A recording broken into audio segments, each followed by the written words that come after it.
Concentration, écoute, prise de notes et aussi des exercices pratiques sont les démarches que le formateur a utilisées au cours de cette formation en théâtre. Le procédé était fort simple, c'est des exercices pratiques et puis aussi de la théorie pour qu'ils puissent comprendre la démarche de l'introduction de l'art à l'école et surtout dans le cadre spécifique de ce projet. Au bout de 3 jours de session, ce sont des enseignants prêts à partager avec leurs élèves de retour à l'école. On nous a montré au début que dans une histoire, parce que le théâtre c'est comme une histoire, il y a toujours un début, il y a une suite qui est comme un genre, un développement, et ensuite il y a une conclusion qui veut dire peut-être la solution ou bien suspension de l'histoire. Avec les exercices pratiques, Absatou Diko comprend mieux la démarche suivie en théâtre. Il faut faire un casting pour pouvoir garder,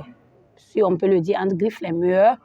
Et maintenant, passer à la distribution des rôles.